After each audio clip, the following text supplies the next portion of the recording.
Во Куманово денеска се одржа регионален форум на североисточниот плански регион за одржлив третман на биоотпадот во рамки на проектот Нула биоотпад системски промени во партнерство со граѓаните. Овој проект е поддржан од владата на Швајцарија преку програмата Civica Mobilitas, а спроведуван од Сдруженијето за еколошко одржлив развој Зелен институт во партнерство со Националното сдружение на сопственици на приватни шуми. Целта на проектот е да придонесе кон транзиција на општините во рамки на концептот нула отпад, преку подобрување на управувањето со биоотпадот, намалувањето на загадувањето и ризиците од пожари, поефикасно искористување на ресурсите и поттикнување на циркуларната економија.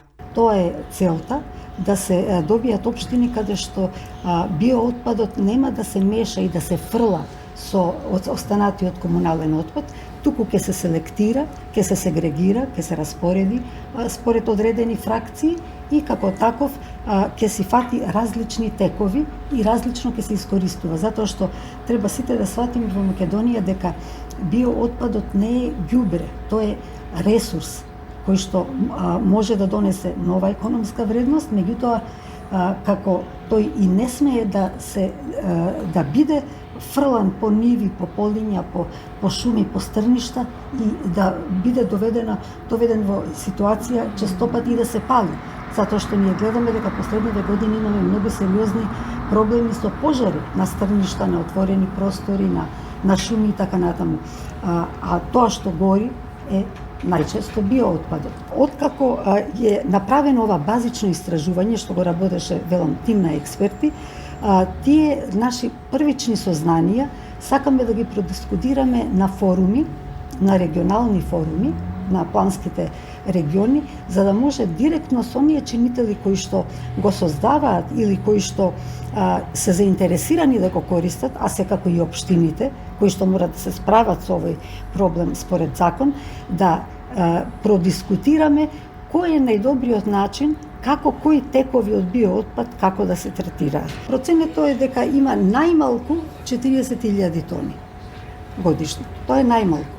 Меѓутоа, веројатно се количествата и многу поголеми, но тоа е она што може да се добие од сегашните анкети и од податоците статистички. Морам да нагласам дека се многу скромни, екстремно скромни статистичките податоци и многу базини се многу скромни и многу тешко достапни, за жал. Клучните сегменти се да направиме една, како што веќе беше кажано, една проценка колку што можеме, точна проценка на тоа колкави се количините на биоотпад што се генерираат во регионот. Че зборуваме за целиот плански регион и како тие понатаму може да се третираат. Генерално сме застанати, значи, на ниво на собирање на мешан комунален отпад. Сега истражувањата покажуваат, анализите покажуваат дека најмалку 50 до 60%, значи половина од комуналниот отпад што го создаваат домаќинствата, всушност представува биоотпад. Че таа ја нарекуваме таа влажна фракција, која што се меша заедно со пластиката, алуминиумот, амбалажите, со се заедно домаќинствата кај нас се уште мешаат и сето тоа оди на една нестандардна депонија се уште. Знаеме дека во иднина се планира во теке процесот за изградба на регионална депонија во кај Свети Николе, значи што ќе ги опфати отпадот од овие два региони и сето тоа е во ред, нели го почитуваме. Овде идејата е фракцијата на биоотпад, која што исто така би било планирано да влезе во тој систем централен за управување со отпадот кај Свети Николе, идејата е тој дел да се намали, односно да се повторно искористи биоотпадот, затоа што тој има енергетски потенцијал, има хранлив потенцијал, така.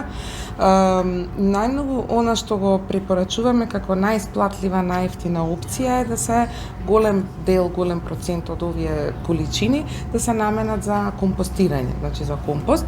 Сето тоа не е секако едноставно, но бара понатаму лабораториски испитувања, докажување за квалитетот на компостот и подигање на свеста на луѓето дека тоа е исто така корисен супстрат за сите градинарски, земјоделски активности, за уредување на паркови, зеленила, ништо што ние се уште не го користиме доволно, зборувам во целата држава.